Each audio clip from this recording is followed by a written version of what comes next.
This is KMJ at KMJNow.com or wherever you stream. Welcome to the Marc Kapetan Show. This is attorney Marc Kapetan, your host. Today's show is brought to you by the Kapetan Brothers Law Firm. We've been serving the Central Valley since 1995. If you or anybody you know has been injured in an auto accident, a truck accident, or a motorcycle accident, give us a call at 559-498-8000. Or if you've been arrested or cited for a criminal offense, call the Kapetan Brothers at 559-498-8000. 559-498-8000, Kapetan Brothers. We are the Valley's law firm. Hey, folks, listen, my next guest has a name that came onto the political scene in the Central Valley a few years ago. In 2018, he became a controversial, let's say, member of the Fresno School Board. The controversy about him was not your typical claims in politics. He was not an elitist, or he was not beholden to the public interest groups. He was not accused of corruption or any type of behind-the-scenes dealings. No, his controversy was more about his mannerisms and his core beliefs that were atypical in the education field.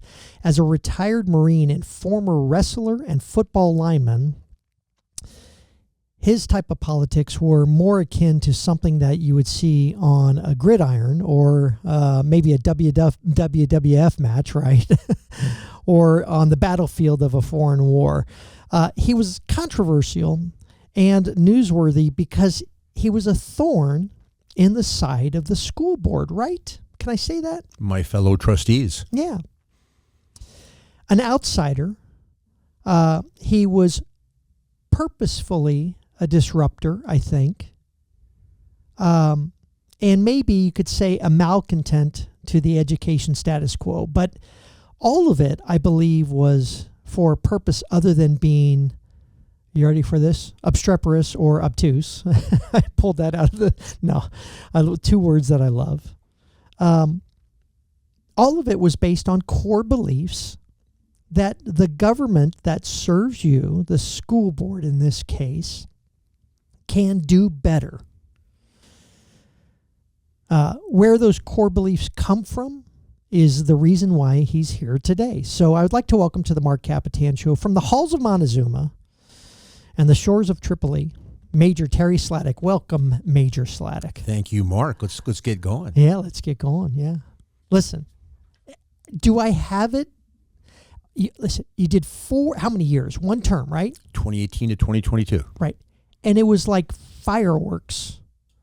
You did one term and was probably the most, I don't want to say controversial because that makes it sound bad, but probably the most difficult school board member that for a school board to deal with, because you really were trying to do the right thing, right? Trying to do the only thing. That's actually see that the kids get educated, because they weren't, and no one gets that. Prior to me being on the board, Mark, everyone in the city who was paying even strict attention, much less modest attention, was under the impression that, Fresno Unified is doing an okay job. Yeah. They're doing an okay job. And when I was a parent, so my first of my 4 kids got to FUSD in 2000, and my last graduated in 2019. So in 2018, I got on the board. I'd already had one to graduate in 2018, but I already had 2 graduate. I was under that misimpression that, they're reasonable. They're not ridiculous. But then the coolest part of being a school board member, they can't hide it from you. You get to see the books. You get the data. You don't get the data that you get as a parent. As a parent. Well, not me as a parent, but yeah. Right, Marcella? No, not me. Right, no. You get everything. Okay, but hold on. Let's step back, because we're going to get you right back into that politics, and that's what I don't want to do. You said it right from the very beginning, and it sounded like my dad. You said, I wanted to do the only thing that matters. And it sounds, because we're going to get into your military career in one of the later segments, but it sounds like, well, there's only one purpose, and that's to win the war. All right? And so part of the question that I have is, number one, why the heck would you get into the school board? But also, was the experience something that you regret because your military service, your military background, like I said, we're going to talk more, has you thinking a way that is foreign to the civilian world? The civilian world and the military world are, as one of the things that your dad learned before I did and I did in Quantico is when we were taking the military law package, because I love that show NCIS, but that's a bunch of caca in many respects, because the Marine officer is doing the majority of those investigations, not NCIS. Right. So we are all trained investigators. And so we have to learn the UCMJ, the Uniform Code of Military Justice. And we had this 06 Bird Colonel who had been a platoon commander in Vietnam in '68, then went into the funded law program, and he's a JAG. He's first day. Military law is to law like military music is to music. Oh, really? And I'll never forget that. One of the seminal lessons of my life. So I want to give you this and the audience this. Any order that can be misunderstood will be misunderstood. And this served me so well in all my years that we're going to get to. Okay, I get the concept. Here's what it looks like to him as a platoon commander in 1968. Get ambushed in Vietnam. His 11-man platoon instead of a 35-man platoon. They're ambushed. They're assaulting through the ambush. They shoot 4 pajama-clad people. They're down on the ground as he and his radio man, Jonesy, are walking through the enemy, clearing the area. Walks by one. Jonesy, make sure he's dead. He takes another step, and Jonesy, of course, is tethered to him by an invisible 10-foot cord. Bam, bam, bam, bam, bam. Stops. Jonesy, what'd you do? Because I know you know this. Okay. We don't shoot people who are not moving on the ground. Okay. He said make sure he's dead. Jonesy, what'd you do? Sir, you said make sure he's dead. I know, but that's not what I meant. But so the point is, not, any order that can be misunderstood will be misunderstood. Yeah. Jonesy, what'd you do? Sir, you said make sure he's dead. You just had to shake him a little bit and see if he was dead. You didn't have to waste 10 bullets, right? But you're a college-educated 24-year-old, and this kid's 19. Right. Okay. And it was interesting that he related it to music because it is a very interesting concept in civilian world. And my dad had this same struggle. In civilian world, the music is whatever it wants to be. Oh, you could play a set of spoons and that's music. In the military world, it is marching to a beat of the drummer that the whole army has to march with or the whole military has to march with. And so in many respects, my dad always had this struggle when he was working at the Greek church and stuff like that.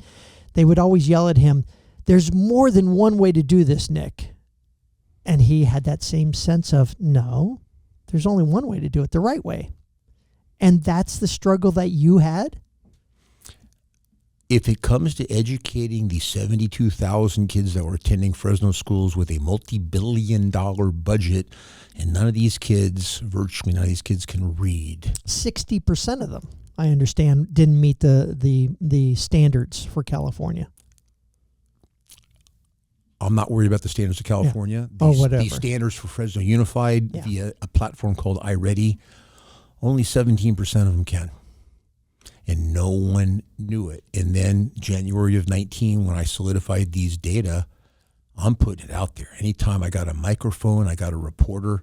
17% of these kids can read and 9% can do math. And it's very easy for you to sit there as a military guy. And maybe it's even from before military. Maybe it's being in football, which we'll talk about and all that kind of stuff.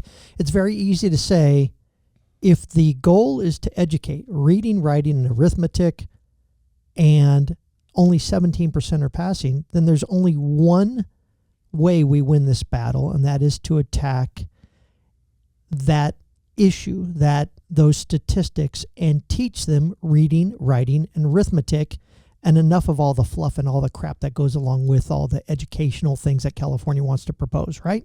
Mm-hmm. That's exactly right. If the kids can't read, their lives are over. Yeah. Professionally, they're going to be under a bridge. We're on with Major Terry Slatic, USMC Retired. We'll be right back after this. This is the Marc Kapetan Show on KMJ.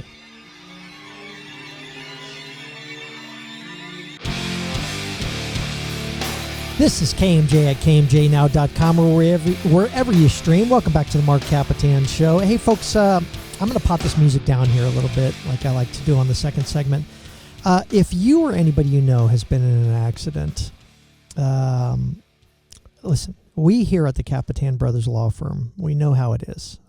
We've done this for, Peter's done this for, I think, 35, 36 years. I've done it for 32 years, 32 or 33 years. I'll have to think about that one, folks. But it is a very scary time. We have people come into our office every day, and whether it's a criminal matter or whether it's a personal injury matter, an accident that they've been in, and they have no idea where to start. And it's typically they want to tell their whole story all at once. And part of it is asking the right questions. And we ask the right questions to get down to what we believe is a legal analysis of the matter. And I know the person's scared. I know the person may be injured. They're hurting. And they don't know the system. They don't know what to do. Give us a call at the Kapetan Brothers Law Firm. We've done this forever. We know what we're doing. We've had multi-million-dollar cases. And if you have a good case, we're going to let you know. We'll represent you. And hopefully we're not going to make the pain go away necessarily, but we're going to at least help find you the right people to get you the compensation you need to help deal with all those problems. Loss of wages, all that kind of stuff, Scary times. Call the Kapetan Brothers, 559-498-8000.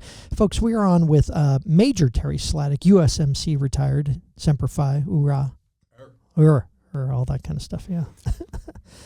All right, Terry is a former school board member, a trustee at the Fresno Unified School District. There is some new legislation. Talk about doing the right thing. There's some new legislation, SB, and I don't like politics a lot, but this is crazy. SB 274. You know who this Nancy Skinner is, state senator? I'm familiar with the name, but not particularly in depth. Right.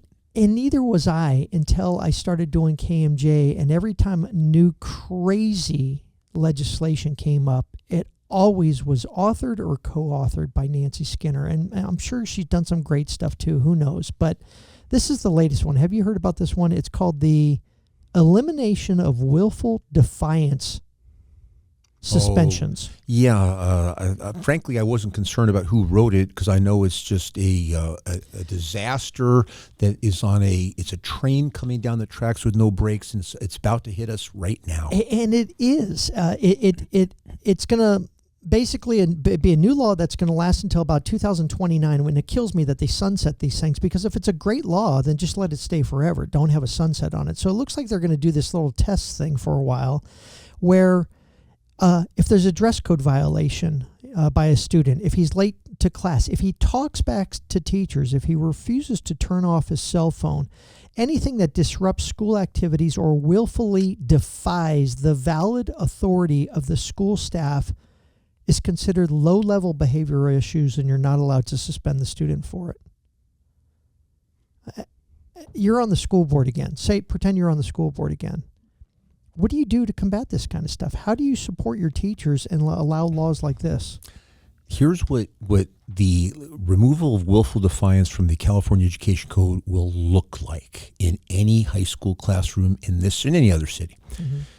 So the thesis, Mark, is that there's 35 kids in the average class. In every one of those classes, with the exception of the AP advanced placement classes, we're not talking about AP Calc. Right. Okay, we're talking about your basic 9th, 10th, 11th, 12th grade class with 35 kids in it. 2 or 3 or 4 or 5 of those 35 kids have absolutely no interest in being there. Their only interest is ruining it for every other kid. Okay? So it's 2, 3, 4, 5. So previous to that Senate bill, if that would happen, then Mr. Jones or Mrs. Smith, the teacher, could have that kid removed for these things. But now, what they would have done, what that will look like, is the start of the class. Mrs. Jones, the teacher, wants to take roll. Everyone, please sit down. Let's take roll.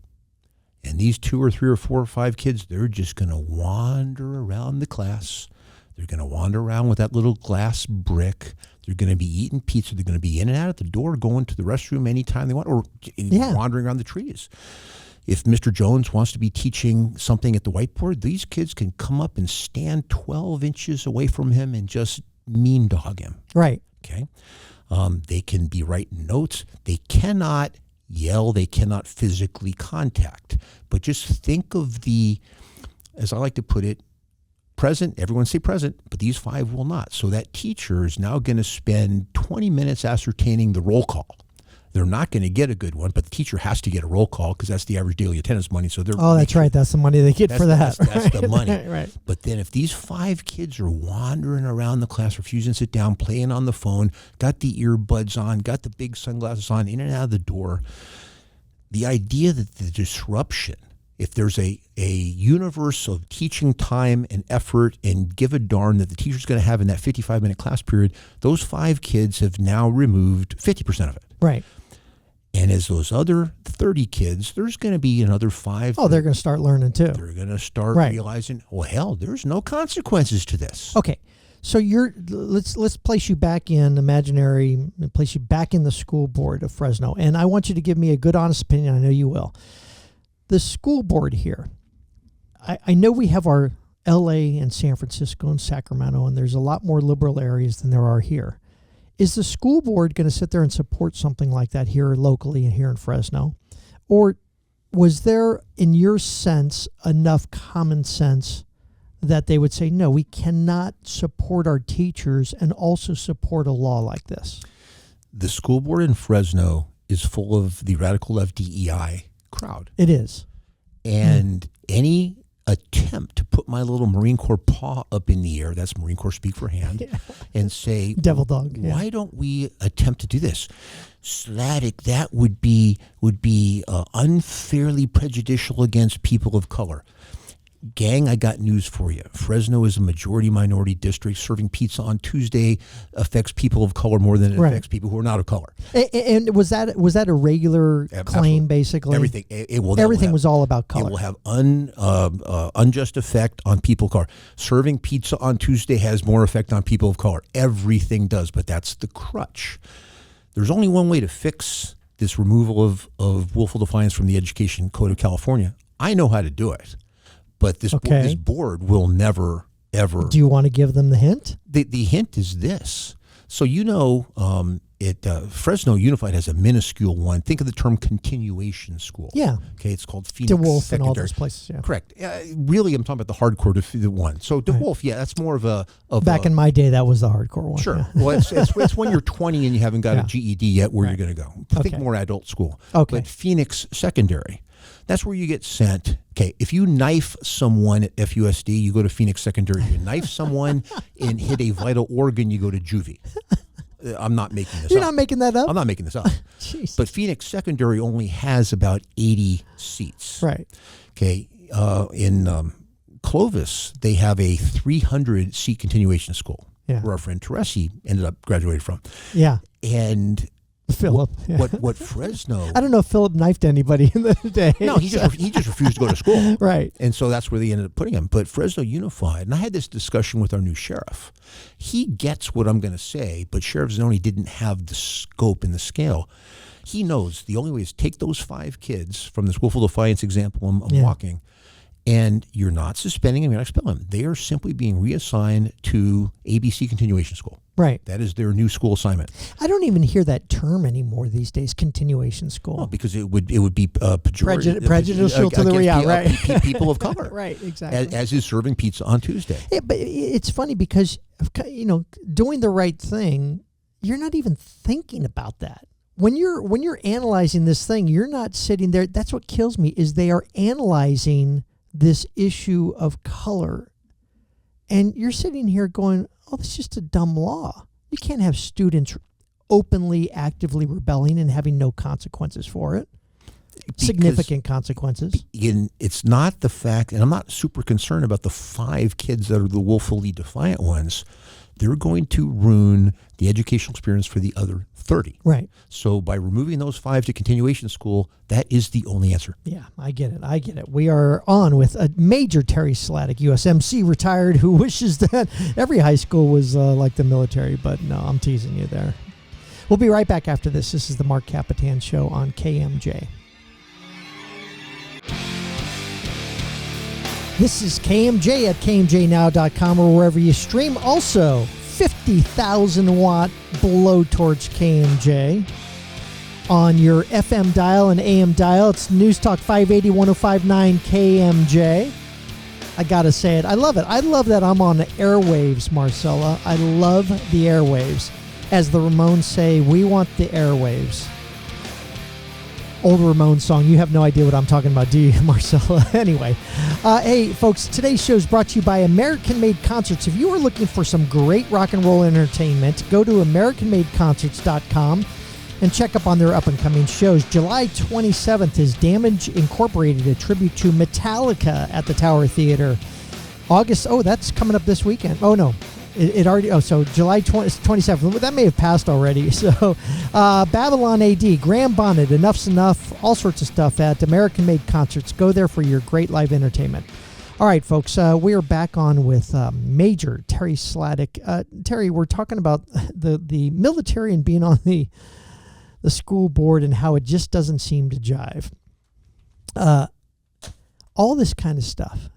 Did you develop this basically credo in life? Do the right thing. There's a organized way to do it. March to the military drum. All that stuff that we talked about. Is this something purely from your time in the Marines, or is this something with mom and dad? I know dad was a corrosion engineer. Mm-hmm. Was he Lithuanian or mom Lithuanian? The mom was Lithuanian. Mom Lithuanian. Dad was adopted. We don't know. Oh, really? Really. What was mom's last name? Maiden name. Maiden name was Thomas, which they shortened at Ellis Island from Thomashauskas. Yeah, that's ours was Kapitanaikis, shortened to Kapetan. Yeah, right. My dad, if he never could understand or figure out where a name came from, he'd always go, "Oh, it must be Lithuanian." He always used to say that. Yeah. Okay, so did some of this? I mean, I know we're all influenced by our parents and stuff like that, but is a majority of your mindset that Major Terry Slatic, USMC Retired, a mom and dad thing, a military thing, or a combination? I think it starts with the being an athlete. I mean, to be so I got hanging on the wall in my office at home, Mark, I've got my invitation to the Olympic training camp as a wrestler. Oh, I know you were district champion back in high school, right? Which that was in Florida. That was in Florida, that would be the same as like winning Valley. Yeah. Okay. You had that qualification. You got an invitation to the Olympics. Olympic training camp. How big? What weight class were you? Oh, heavyweight. You were heavyweight. I mean, I was a 225-pound wrestler in 10th grade. I was like a 110-pound. Right. Yeah. But then being a college athlete at Colorado State University, and in my senior year being an all-WAC player. You got to have a little bit of discipline to attain WAC those things. Fullerton, or was that at Colorado? Colorado State. Yeah, Colorado State. And, to be on that level, I'm going to argue that you need a high level of discipline and drive and focus on the goal. I'll tell you, sadly enough, all my friends in high school, I was Clovis West. I was judo my whole life, early life, and they asked, they said, "Hey, you should go to wrestling." I'm like, I do judo. I didn't do wrestling.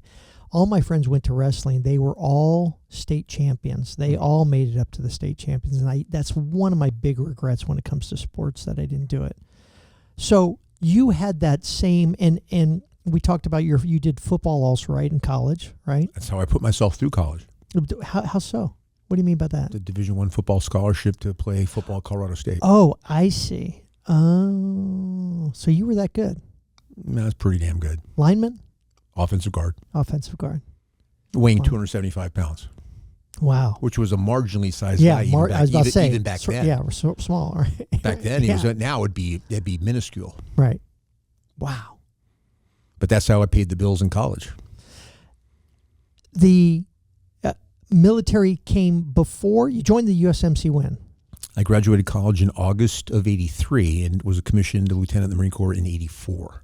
Okay. So it was after college. You went to the military. Why? You had this college degree. You were an economics major, right? Mm-hmm. Your aspiration, your goal in life was to do what? I looked at the military, Mark, all through college. College to me, I went there to play football, and then I went to have a pretty good time. Yeah. And then a distant third was the educational part. But economics? I mean, you think that maybe there was a dream that you had prior to thinking about the military? I mean, it was either that or business or accounting or finance. So you were just trying to get through college, basically, somehow, with something some that's degree. Sound reasonable. Yeah. And but then I look at the Marine Corps. Yeah. It was simply, where can I go and finish growing up? Right. In the Marine Corps, whether you're at 18 or you're 23 or 28, is, I look at, friends I have in town, many of whom physicians, attorneys, judges, all who served. And Yeah. and you know the same people I know. And I actually am doing this these last couple of years, sitting down with, Judge Bob Oliver. Yeah. And, who was 22 years in the Air Guard. And I'm like, would you have been who you are? Another one, Judge Wanger. Okay. Right. Dave Haddon, retired county coroner, was a no kidding Navy officer before he went to med school. A real Navy Air Intelligence officer. Would you have been the successful person that you were it not for the foundation you got as a Marine or sailor? Well, okay, hold on now. Because as an economics major, you could have maybe run a huge corporation and been more successful. Are you terming successful, not just monetarily, but successful in life as far as a good citizen, a productive citizen, a right-thinking man? Right. It's absolutely not an economic situation. If I was, one could argue, Mark, that going back in the Marine Corps at age 46 in the middle of my high-earning part of my career to make Marine Corps captain money and sleep on the ground in Afghanistan was a pretty bad financial move. Decision. Okay, let's explain that. So you're in the military, you serve 4 years, you go to OCS, Officer Candidate School, you become a captain. Not that time, it was a lieutenant. Oh, lieutenant. Okay. You get out. By the way, you got in. One of the factors for getting you in was Beirut. 241 men, Marines. You were debating between the Navy and the Marines. Correct. 240 men are killed in one single bombing in Beirut. October of '83. And you said, I no longer have a choice. The choice is the Marines for me. Because I believe that was 9/11. Long before we heard the time 9/11. Yes, it was, 241 right. dead Marines and sailors in Beirut, October of '83. I was waiting to go in the Navy. My vision was pursuing special warfare in the Navy. Right. And that's a very small field, as you know. It's a very small field. And if you're not Academy or ROTC, it's a long again, I wanted to go in as an officer. Navy SEALs you're talking about and stuff like that. Right. Officially called special warfare. So, I'm getting, third row seats after the Academy and ROTC guys. October '83, the Marine Corps recruiter was right across the hall. Yeah. And I'd already had my ASVAB and all my physicals. I'm like, hey, I'd love to because I thought we were going to war. Right. Now, I ship, as the term, you ship, to right. my case, Quantico. Right. By the time you finish the pipeline, officer training, OCS, as you know, the basic school. War's over. And there's not a Marine left in the Middle East. Right. President Reagan begged to differ with me. Right. And I finished out my contract. I had a blast. I went around the world twice. Okay. So now, X amount of years later, how many years later are we talking? 18. 18 years later, you say the record holder for what they call broken time, meaning out of the military. And then out and back. You decide, Iraq, Afghanistan, the war's broken out over there. You decide as a 47-year-old guy, 46 at the time, I'm going back in. Mm-hmm. And imagine how that conversation went with the missus. Well, and that's the question that I have, because there's a beautiful quote from you that because you talk to your wife and she's sitting here thinking, geez, I'm 47 years old, and you reply to her, could I quote it? Please. In every war our great country has fought, there have been men serving who met all those criteria, basically being young, having kids and all those kind of things. The burden of this war, Iraq and Afghanistan you're talking about, is being carried by those in their teens and early 20s. And if I could carry a backpack just a little bit longer and maybe help some of those patriots come home with all the same parts they left with, then shame on me for not stepping up. And you joined. And she said, what? I'm with you? The reason why she bought it, Mark, was she was the girlfriend when I was a Marine lieutenant. Yeah. And I did not get married when I was in the first time, because you know how difficult it is on a marriage to be an active duty Marine. I hate to say the same thing with law school. I warn all my friends, got a girlfriend, likelihood she's not going to be there after law school. Correct. Yeah. So the fact that she knew it was at the core of me that I needed to do this. And then, General Petraeus wanted to do the surge, and they started giving waivers. If you were, obviously, you could still do your 20 pull-ups and your 3-mile run. Right. And I got one of them, and lo and behold, I'm back in uniform. Can you still do the 20 push-ups and the all that kind of stuff? That would be pull-ups, my pull-ups, friend. I mean 20 pull-ups. And Not today, but I can do 10. That's pretty damn good. All right, we're going to be right back with Major Terry Slatic, USMC Retired. We'll be right back after this. This is the Marc Kapetan Show on KMJ.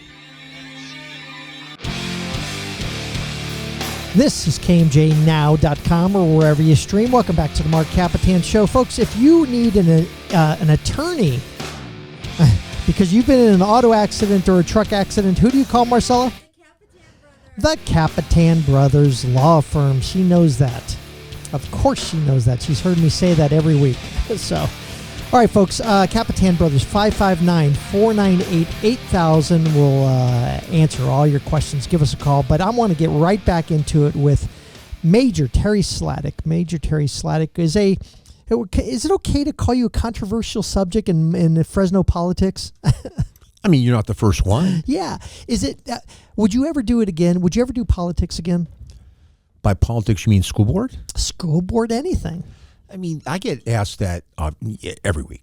Do you understand? Okay, let me ask you this. Do you have a handle on the fact that because, and I have a lot of your thinking, man, I'll tell you what, being the son of a Marine, we have this black and white, it's the attorney in me that made life gray, basically. But everything was very black and white in many respects regarding our thinking.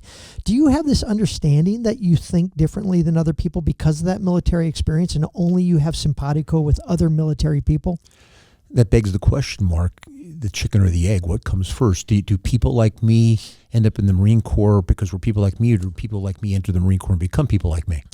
Oh, see, that's a good point. There's no answer to it. Yeah, if it's the chicken or the egg, the Marine will always say the Marine comes first. So and this black and white, and I don't disagree with your choice of words, but I look at it not as a black and white thing. I look at it as a focus on the mission. The mission was to be a great wrestler, be a great football player. The mission was I'm going to join the U.S. military, this A or B. Then I'm in the military. I'm going to be great at it. Then I'm going to get back in the military and figure out a way at age 46 to get back in the military. Well, I got to say the military wasn't the end all be all, especially for my dad, who he saw he was passed up for general a few times because quote unquote from one of his best friends, he's not afraid to speak his mind. He's a great leader, commanded military bases, commanded air wings, everything like that. But he's not afraid to speak his mind. And so he saw a little bit of the school board stuff that you see up in the upper registers with the generals. And he saw a lot of that kind of stuff. So it's not the end all be all. I get that. And I'm sure there's a lot from just life in general and your dad and mom and everything that taught you a lot in life too. All right. You're in Afghanistan. You're in Iraq. By the way, I heard that your favorite food is pork because you had 4 years that you were without it, basically. It's a multi-year deficit of pork products. So you're making up for lost time. Yes, I am. You're in Afghanistan. You're in Iran. You're in the... That would be Iraq. Iraq, I'm going to say. You're in the S, as they call it. You're in the thick of it, basically. You go back in. You're a captain. Mm-hmm. Eventually, after you get out, you become a major in the reserves, or while you're in? After my first tour, they ultimately screwed up and made me major after my first Iraq. It sounds better, Major Slatic, by the way. You are on the ground, kicking down doors? I put it this way to my kids, because this is factual. I'm not the guy kicking down the doors, a captain or a major. I'm the guy behind the guy, behind the guy, behind the guy, behind the guy kicking the door. I mean, now. That being said, when I was in Afghanistan in 10 as a major, we had a force cap. Rather than an 1,100-man battalion, we were only allowed to take 700 for political reasons. Of course. So I had a major's job, a captain's job, a first lieutenant's job, a second lieutenant's job, a gunny's job, and a staff sergeant's job, and some of them included that stuff in that war. Yeah. No, of course, yeah. Yeah. Yeah, you can't get the politics out of the war. Yeah. Well, we have to go to one example of that. You being the attorney that you are, you can't go to war anymore without attorneys. So we've got a Jag.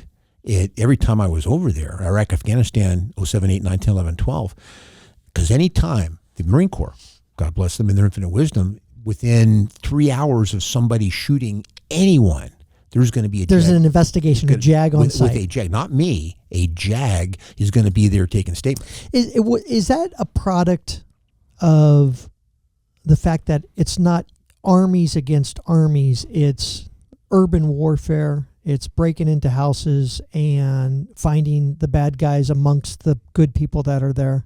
I only wish it was so. To me, having been there and done that, it's a function of the guys and gals with stars on their collars wanting to keep stars on their collars and get more stars on their collars. You know that. Yeah. I tried to join the JAGs. I was 29 years old, and they said, "Oh, you got to do 2 months of basic school." Where'd you do? And I said, "Listen, I'm with a firm. I can't take 2 months off. I wish I would have. I just wanted to salute my dad. That was the only reason why I contacted the Marine Corps and started inquiring about it. And shame on me, like you say, for not going in." Where did you do basic, by the way? And officer basic school is always in Quantico. Oh, in Quantico. No, but I mean your basic. Did you do basic, or did you go immediately to be an officer from the very beginning? Officer candidate school in the Marine Corps has been in Quantico. The basic school in the Marine Corps has been in Quantico. Yeah. Okay. All right. You get out. You come back home. Life is normal. When I got military retired in August of 13. Yeah. I had a lot of time I needed to make up, because when I went away the first time, Mark, when I went to Iraq in 07, my kids were 12, 10, 8, and 6. Mm-hmm. And when I was on my third deployment, I was gone from Fresno for 13 months. Some of it you quote as this sense of duty, all right? Is there something also about it? And again, comparing the civilian lifestyle with the military lifestyle, is there something about it that is liberating, freeing, whatever, to be in that regimented lifestyle? Is it a fit for you much more than civilian life? Do you struggle with civilian life, basically? No, it's just simply keeping your eye on the ball. What are you trying to accomplish on any given day, week, or month? If you're a civilian, it's X. If you're a Marine, it's Y. Okay, but there's a lot of young kids out there, and you had this great statement that you made, but at some point, you do 3 tours. At some point, does your wife say... Okay. Sorry, respectfully, 4. Oh, 4 tours. Yes. Jeez. At some point, does your wife say, okay, enough's enough? Luckily, that Rubicon did never have to be crossed, because after the 4th one, my knees were gone, my spine was gone. Would you have gone on? Luckily, I didn't have to make that decision, because I got retired as a major August of 13. And I get asked this question at that time, especially a lot. And the answer is this: it didn't matter if I could have gone on, because when I left Afghanistan the last time in the end of 12, it had gone denigrated to this. The words were being uttered by senior staff, colonels and above. Right. Hey, the last guy, last Marine to leave Camp Leatherneck, turn off the lights and take down the flag. Because they were literally, it was a countdown. There was a month by month. By the end of June of 12, we need to be down to 7,000. By the end of July, it needs to be down to 6,000. By the end of July, it was like that. Sounds like you would have stayed in, though. You love it, huh? I mean, it's war, but it was important work. It was. I mean, it wasn't. To me, I simply was focused on the mission. The mission had to be done. Why not me? All right. Besides the missions, you're now a celebrity right here on KMJ. At least you guys have figured out it's better than not to give me airtime. Let me ask you this. How screwed up is KMJ?